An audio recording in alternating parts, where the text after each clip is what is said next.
Bonjour à toutes et à tous. On m'a demandé de faire des petites vidéos pour vous présenter ma maison au Japon et vous montrer un petit peu les différences qu'il peut y avoir dans une maison japonaise par rapport à une maison occidentale. Et aujourd'hui, je vais vous présenter mon couloir et mon entrée. Alors clairement, c'est pas les pièces les plus folles, mais il y a quand même deux trois petites choses à dire. Alors, je vous présente mon couloir qui dessert toutes les pièces de la maison. Donc derrière moi, il y a le salon que je vous présenterai ultérieurement. La cuisine que vous avez probablement déjà vue. La pièce tatami qui nous sert de chambre à coucher. La salle de bain derrière cette porte coulissante. Puis les toilettes et les deux chambres à coucher.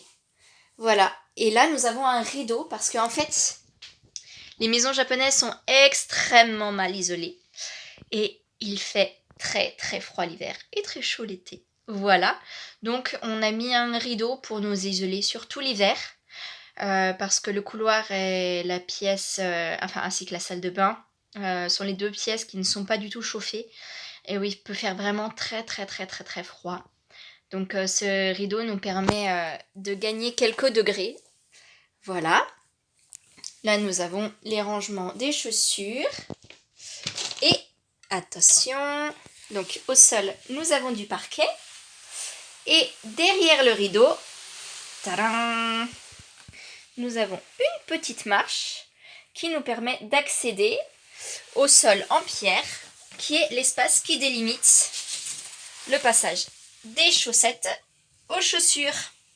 Voilà, donc en bas de la marche, on est aux chaussures. Voilà, ça c'est notre sas avec les manteaux.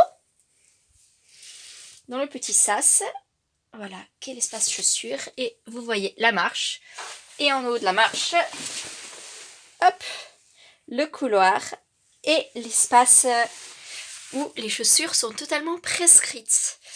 Je vais vous raconter une petite anecdote. Je finis d'enfiler mes chaussures. Tous les Japonais retirent leurs chaussures dans les maisons.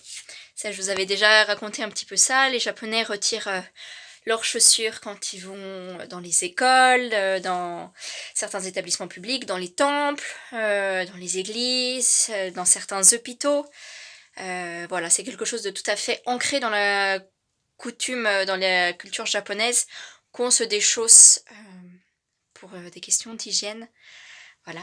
Et dans les maisons aussi, donc quand il m'est arrivé de me faire livrer des choses, les employés se déchaussaient pour rentrer chez moi. Si j'ai un problème dans la maison qui nécessite que je fasse venir une entreprise, par exemple on a eu un problème avec la clim ou avec le lave-linge, les ouvriers se déchaussent avant de rentrer chez moi. Ils ne posent même pas la question, c'est juste normal. L'espace en pierre, c'est pour les chaussures. L'espace en bois, c'est pour être en chaussettes. Voilà, et donc pour la petite histoire, quand on a emménagé au Japon, on avait un porte-conteneur qui est venu nous apporter une cinquantaine de cartons. Et il y avait 2 ouvriers. Et ne me demandez pas pourquoi ils ne se sont pas relayés entre l'espace chaussures et l'espace chaussettes.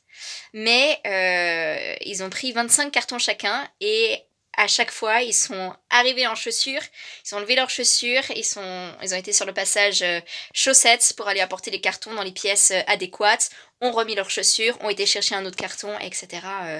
Jusqu'à ce qu'il n'y ait plus du tout de carton dans, dans le camion et c'est très très sport. Voilà. Et puis dehors, voilà, donc ça c'est ma porte, il n'y a rien de foufou à raconter.